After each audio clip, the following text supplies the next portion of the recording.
Good afternoon, everybody, and welcome to our webinar around reviews and SEO.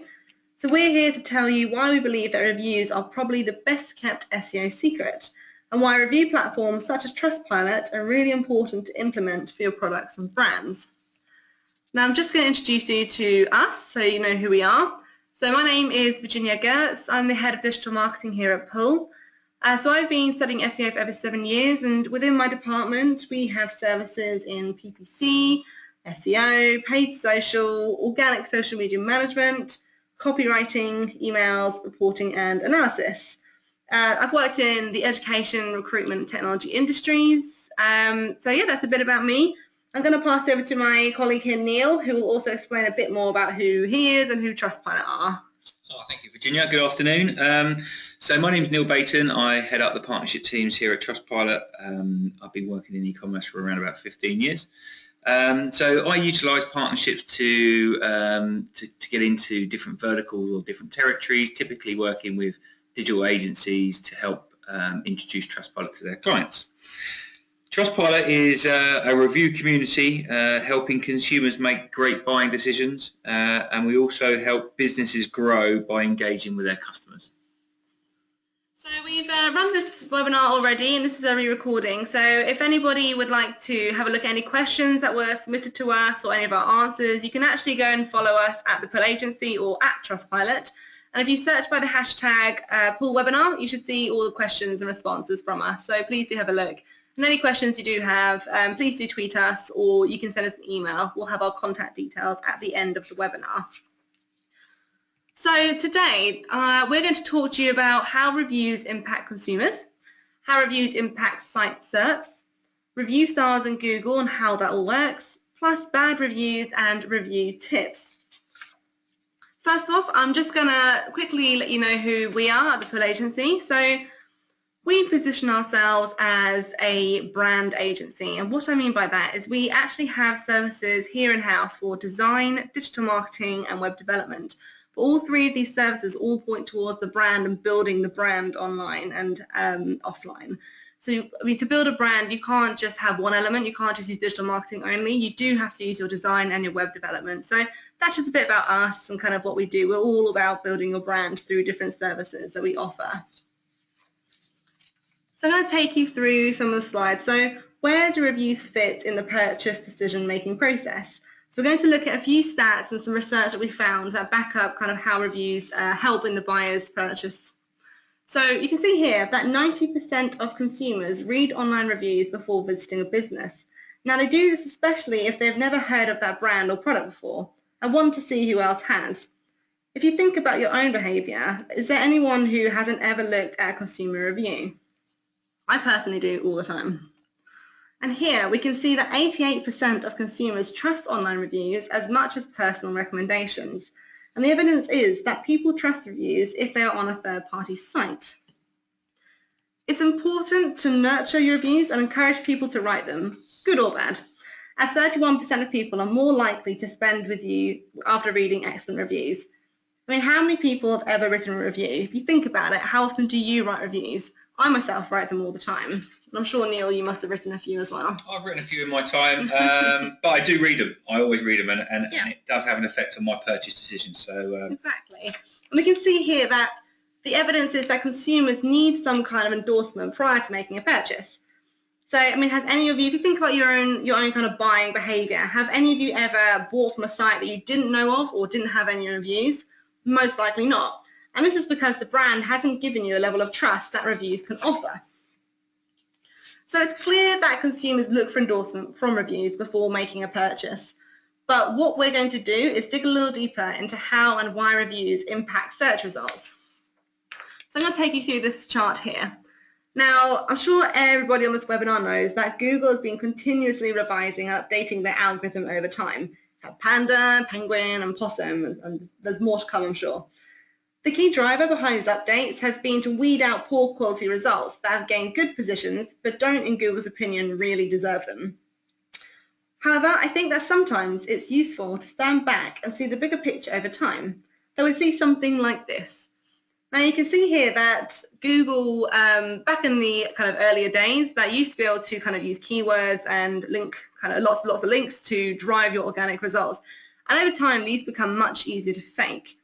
As time has grown and the algorithms become stronger, Google now makes it almost impossible for you to fake your uniqueness, your device friendliness, and your social sharing. These are all organic and natural things that have helped organic results over time. And as a result, brand and content owners are doing what Google wants them to do, and in theory what consumers want, and they focus on delivering value rather than SEO tricks like dodgy links. We found this research here from Moz, which shows the overall ranking factors. Now, of course, on-page signals and link signals are still extremely important in where you sit organically. However, you can see here that reviews are actually worth 10% of the overall ranking factor, and that's above mobile signals and social signals. You may recall lots of blogs and articles that you've seen published and newsletters that bang on about how important social sharing is and social signals. But actually, it's proving that reviews are actually more important than both mobile and social. So it is important to have this review strategy in place. We have a few things here, the criteria for modern content investments. So when writing good content, these are the topics any writer should be considering on their content. For example, is it one of a kind? Is it relevant? Is it helpful? If you think about a review you've read or written yourself, you'll see that the review pretty much covers all of these content must-haves. It's user-generated content. You as a business shouldn't have to do a thing. Who wouldn't like a bit of free work for them? There are also 6 ways reviews boost your search results. And how can you do this? Well, firstly, reviews are crowdsourced. They're relevant and they're fresh content. So what more could you really want? Secondly, they should boost your long-tail keyword traffic. Your reviewers are your buyers. They talk the language of your buyers and you don't even have to research that. I'm sure many of you remember that back in May 2012 when Google stopped sharing their search results, which meant that we can no longer see exactly what people are typing in to find our brand, which I'm sure a lot of you, as me, were really annoyed about that. However, the reviews kind of help that. They help you see exactly what kind of key phrases and keywords people are using to refer to your brand and talk about your brand. So by encouraging people to write reviews, you can start to open up your language a bit better and you can understand how buyers search for you and how they really view you. Our third point, that reviews are easy to share. Well, reviews give you more sharing opportunities. This is something that we do a lot with our clients. We take reviews and we put them onto social platforms and we share them across all these platforms. And people like to read them and it's a better way to get your reviews out there. Fourthly, there are lots of good reviews that will boost your position. The more reviews you get, the more Google will favour you and it will increase your search results. Fifthly, you get stars. Google have claimed for a while that businesses and products with stars will get a 17% increase. Sorry, that was 17, by the way, not 70. We'll get a 17% increase in click-through rate. And finally, if you format your product pages properly, you will score for searches for reviews of a product that you sell. Yeah, just coming back to your point about the Google seller ratings, yeah, we get lots of inbound calls and inquiries about how you actually obtain those stars, and we're going to go into a bit more detail a little later on, but very, very important for the Google seller ratings for a number of reasons, not least the impact it has on how much you pay per click on that ad. So Google seller ratings as a Google extension will increase the quality score of the ad, and Google now use the quality score along with your maximum bid to determine where you will be positioned on that page. So if you can increase your quality score by using Google seller ratings as an ad extension, you will increase the effectiveness of your search budget. So obviously increasing and making your money go further. You also see a reduce in bounce rate as well, and I'll talk a little bit later on about how the rating can decrease bounce rates. So with all that in mind, that was a quick summary of how reviews can affect your SERPs. So now let's see some scenarios where Paul have been involved in helping with reviews and how this has affected the results. So here's our client, Chaucer Insurance. So they were only selling their insurance via on and offline brokers. They were considering going direct with their own offering online, which is far more profitable for them. So we developed a full market proposition for them based around the theme of cheap insurance for safer drivers. Now you can see here, this is an image of their Trustpilot profile, but I'm going to get to how we got to that in just a moment here, because they didn't start off with Trustpilot originally. They actually originally started off with someone called Review Center. It was a platform that only had a handful of reviews, but these reviews were all like complaints and gripes. They weren't really, very good reviews. And Chaucer didn't have a very adequate way of catching and dealing with complaints. So we worked with them on a conscious program to improve their ratings. To be fair, the biggest part of that was a complete revamp of the customer care process and team. And the good thing through the reviews is it formed a focal point for improving their service, which they did hugely. So over 7 months, we got to 4 stars plus on the Review Center. However, it was at that point we realized that Review Center wasn't recognized by Google and the stars weren't appearing in their organic results, which is a bit annoying when you've already been working so hard to get 4-star plus reviews. So we did some research and we came to the conclusion that actually the best provider for them was Trustpilot. So there you go, Neil. I hope we helped you out there. You did help us out. Yeah, basically Google has around about a dozen or so approved partners, agreement holders that allow them to aggregate the reviews coming in. And unfortunately, Review Center lost their Google sort of agreement. So obviously Trustpilot and others benefit from that, but it just means that Google are, they police us and they make sure that we're adhering to their guidelines. And if we don't, obviously, then there's the opportunity for us to lose that agreement. So we see ourselves as the most transparent and the one that's actually, sticks by the rules and because we understand how important it is for our customers to see those Google seller ratings. Yeah, well, that's why we like you. So this is another client here. This is our client Optegra. They are an eye healthcare company that competes with providers such as Optical Express. So we built their website last year. And in working with Optegra, it became clear that a key purchase consideration when shopping for eye procedures such as laser eye surgery was all around trust. Obviously, you don't just want anybody operating on your eyes. It's a certain element of trust that you need to have. And Optegra had a natural advantage in that they used the highest rated surgeons in the history. As such, we ended up putting reviews at the heart of Optegra's brand positioning, using the slogan, UK's #1 most trusted, and you can see that they've highlighted, and that's right in the header, it's an H1, right in their banner, and it's a really important thing that they really wanted to put out there, and it's paid off dividends so far. This is kind of how their reviews look. So we have their reviews on their homepage, and to be fair, Optegra have worked really hard on securing good reviews, and they answer everyone. A strategy that I would say is paying off, and Trustpilot give you a lot of options for presenting reviews on your site as well. There's a lot of admin and tracking utilities. Yeah, so with Trustpilot you get your own profile page which is hosted on our platform, but what you also get is the ability to, we call them trust boxes, but you might be more familiar with as widgets, and that allows you to display certain reviews or all of your reviews, however you decide, on your digital assets, and that could be your social channels or very likely your website. So what Optegra have done here is actually use one of our trust boxes called the Grid. The Grid trust box is a trust box that allows for marking up for rich snippets. So basically Optegra, what they can do is they can tick a box in the back end of Trustpilot, and that will mark up the page for rich snippets. So not only do you get your Google seller rating stars in your AdWords, if you should use them, you actually now have the ability to show the Google rich snippets in your organic listings as well.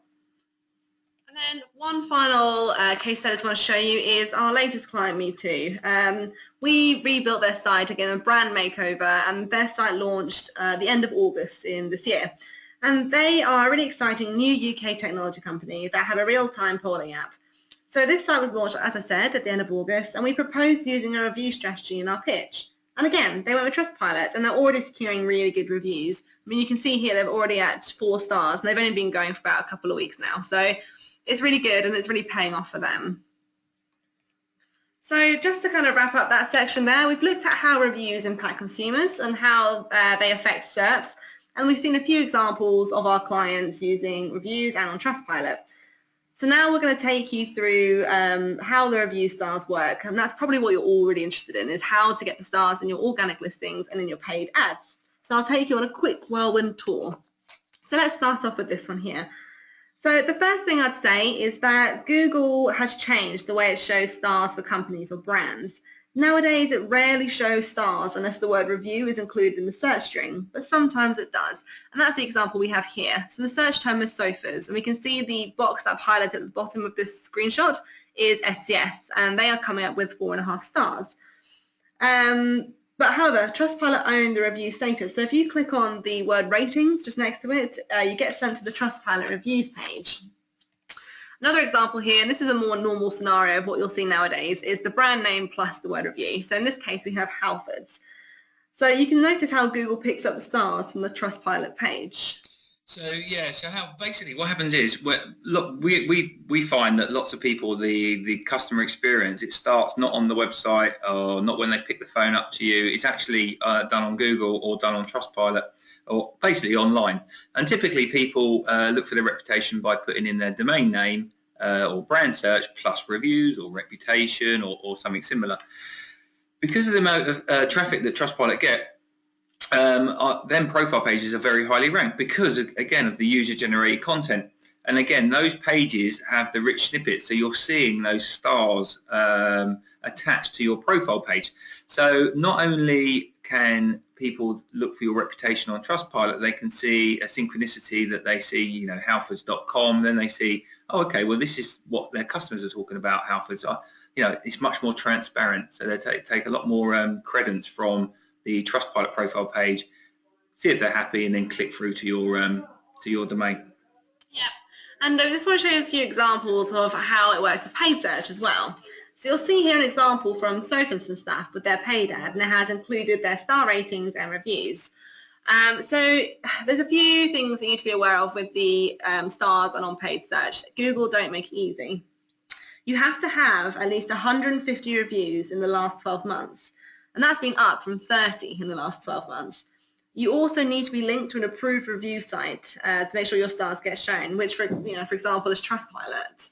Yeah, so again, there's, like I say, there's one of a dozen of the approved sites that feed into Google for Google seller ratings. For them to show, you need a composite score of 3.5 out of 5 or above. But this just goes to show the importance that Google place on reviews. And the transparent nature of those reviews. So now the 150 reviews you must get must be verified. So there must be verified orders. Again, you need an approved third-party review platform to allow for those reviews to be verified. But yeah, they've upped it to 150. So for me, it just proves how important they see reviews. And moving forward, they're expecting, you know, more reviews than the previous 30. So what I would say is, if you're struggling, if you're already with Trustpilot, or you're struggling with getting more than 150, give us a call, speak to us, and we can help you come up with some ideas of how we can increase the amount of reviews that you actually get. So I just want to show you how these reviews look. So when you click on the very faint grey next to it says rating for Sofas and Stuff, this is what it then looks like. So you click through to this. This is how Google AdWords aggregates the reviews when you click on the review rating. You can see the full list of reviews from the company here, including the bad ones. And what will happen is Google will kind of consolidate all the reviews from one review platform at the top, and then it'll kind of go down the list. So in this case here, there are 100 reviews from Trustpilot for this particular brand. And then there are about 13 others that are from another company, and they'll just be filtered down the bottom there. Yeah, I really like this feature actually, because it gives you, you can actually click through to get all the reviews, but it does look sort of like just a recent few reviews, and that's the good, the bad, and the ugly, which is really good. But what it does for the actual consumer is it gives people an indication of the service or the products that you're offering. So, you know, it would actually increase the effectiveness of your Google ad campaign. So people might click on the link, the rating link. It doesn't cost any money to the advertiser for clicking on that rating link, and then they get a bit of an understanding of the service that you offer. And if it wasn't quite what they were looking for or what they thought it was, then they won't click on your ad. So basically what this means is the people that click on your ad, they're more likely to convert, and they're less likely to bounce off that page, again, which increases the quality score of the ad, which reduces your cost per click. And just like one last kind of bit to show you here is, don't forget about Facebook. Although some may question Facebook's lack of review authentication, we have heard stories, horror stories in fact, of the fake one-star review that have been used to sabotage competitors' star ratings. Google will show your Facebook ratings, so it's always good to kind of nurture those as well. So here you can see product reviews in action. Now, Pure Triumph are one of our clients. They sell motorbike parts and accessories, as well as some clothing. And you can see that having these reviews in place has meant that our client has secured 3 out of the top 3 search slots for a particular product.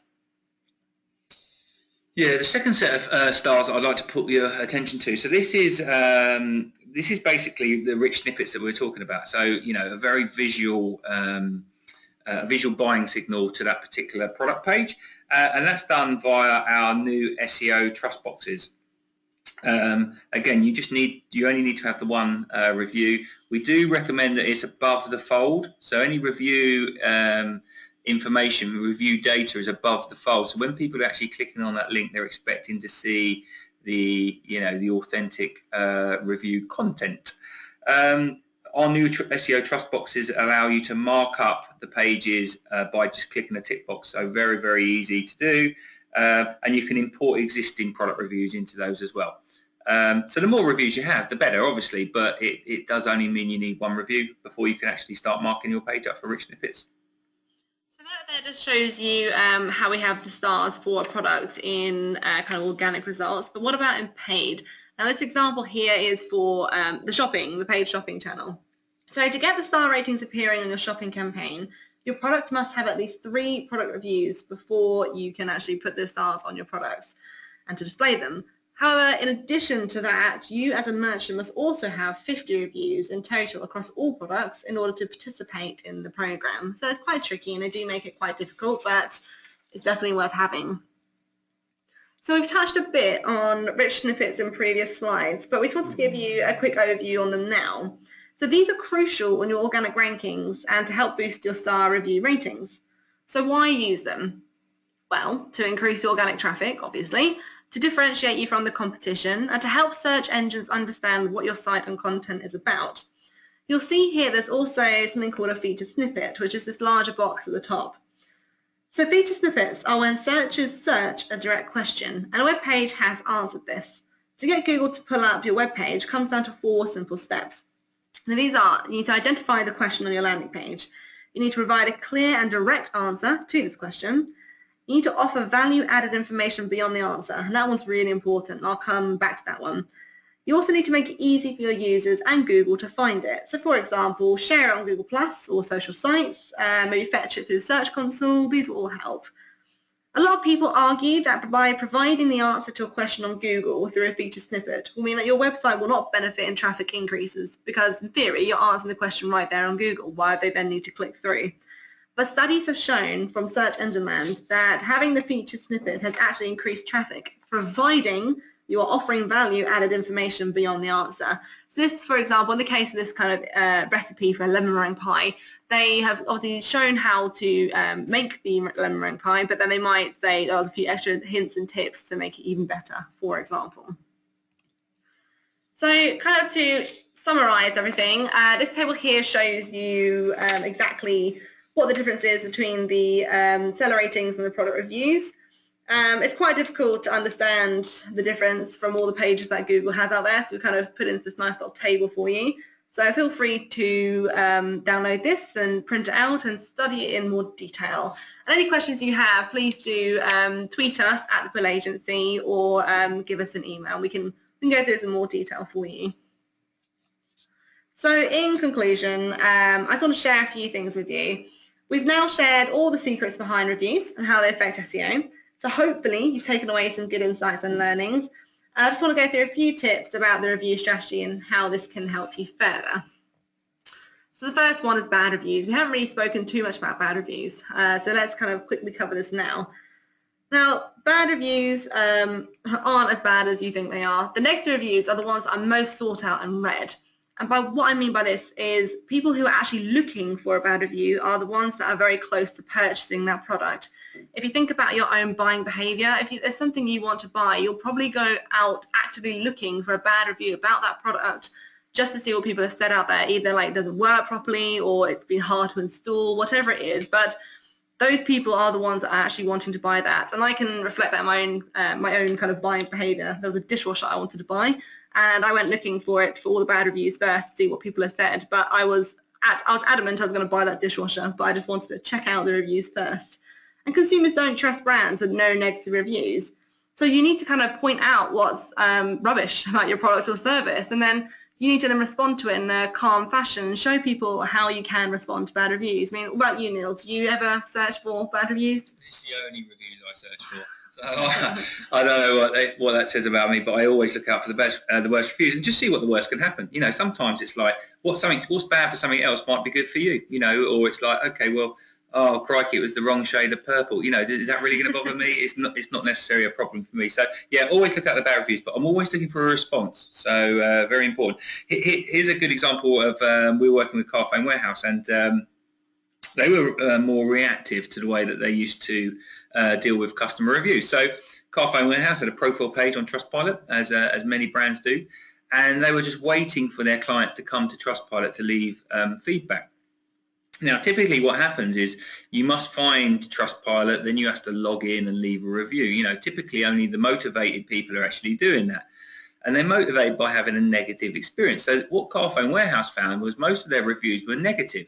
Now, that was fine, and they responded to them in the appropriate way. However, it wasn't a true reflection of their customer service or the service they offer. So they worked with Trustpilot to help invite all of their customers to get a truer reflection or better overview of the service that they offer. And what typically happens is you get the negative reviews, but they're surrounded by the positive reviews. They outnumber by 9 to 1 positive reviews over the negative. Again, people will search for those negative, but because they're surrounded by the positive, they understand that just from time to time things go wrong. The thing with the negative reviews is, you know, use these. You're gonna improve your service by listening to these negative reviews. And if you get to the ability to turn around those negative customers, you know, they become advocates of your brand, and the lifetime value of those customers is increased. If you don't respond to them, they're never going to become a customer. If you respond to them, take a little bit of time, might be a little bit of money, might be an incentive, 10% off your next purchase or whatever it is. Spend some money, they become advocates of your business, and their lifetime value increases. Yeah, it's a really good point. It's definitely something you should nurture. So on that note, we have our 10 top tips here of how to make the most of your reviews. So let's just go through them a little bit. So have a strategy, obviously. Why leave your reputation to chance? By that we mean think about how you should respond to your reviews. How should you respond to the good ones? You know, should you respond to the good ones? How do you respond to the bad ones? How long do you wait until you respond to those bad ones? You need to have a plan in place. Secondly, you want to encourage many reviews. Velocity counts. And by this we mean encourage people to write as many reviews as you possibly can, because the more generated content you have from a user, the more unique content you have, the more you're going to come up for unique search phrases, and why would you not want to do that? You also want to track and improve your score. So if you have a 2-star rating, don't just ignore it and be defeated. Nurture it and try and get it to 4 stars and then eventually 5 stars. You should also reward reviews. By that, I kind of mean bribery, but not too extreme where you're like giving someone like a car, although I wouldn't mind one personally. But by this, like Neil was saying a minute ago, maybe kind of think about some discounts or a coupon, just anything to help them start, you know, reviewing your products and your brand. This might be something you do in the beginning, and then something you can switch off as they come in, you know, more frequently. There's always a right time and a right place. By this, I mean you need to look at your data and figure out when's the right time you ask someone to review the product they've just purchased. So is that right after they've purchased it? Is it a week later? Is it maybe a month later? Is it 3 months later? Look at your data and find out when's the best time to send them an email to ask them to do this. You also want to use rich snippets. So on your product pages, you want to get reviews found in search from this. So definitely think about using rich snippets. You should always reply to reviews. You should apologize where you need to. Demonstrate how you dealt with the issue. You can then give your side of the story if need be. And kind of linking onto that, you want to keep calm and carry on. So your tone of voice can have a huge impact in your response. if you come off a bit too defeatist, or if you come off like you're a bit angry about the bad review, it doesn't look great on your brand. So this again links back to plan number 1 about having a strategy. You should also sign up with the best third-party review site. It does hurt to pay sometimes. There are people that do cost more than others, but you will get more. You will get more reviews. You'll get better reviews. You'll get better feedback. You'll get more options for promoting and socializing, and you'll get stars. So it really does help to go with a third-party site that has been trusted and has been used, and they do offer you what you need. And finally, there are only positive and negative reviews. Yeah, so just going back to your keep calm and carry on, completely agree. The way that you respond to a review is massive, because don't think that just that person seeing your response, it's out there for everyone to see. So what we recommend is take any issues that you have offline, try to rectify it offline, and you'll be surprised that sometimes there's a misunderstanding on either side, and you'll rectify like 95% of the negative reviews in a positive way.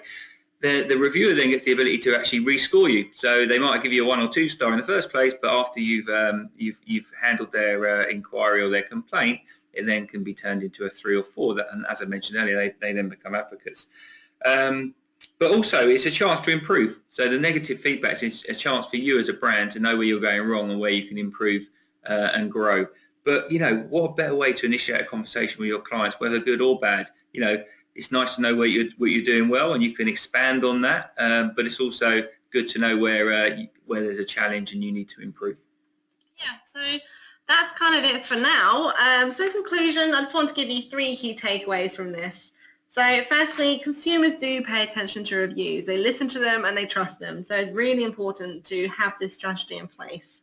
Reviews do help with the organic rankings. We're working with Trustpilot at the moment to improve this further, but as we've seen, reviews have a 10% overall ranking factor, so it is important to consider. And finally, you should be using a third-party site to help manage your reviews, as this will really help build your brand trust. So on that note, that's been it from Neil and I.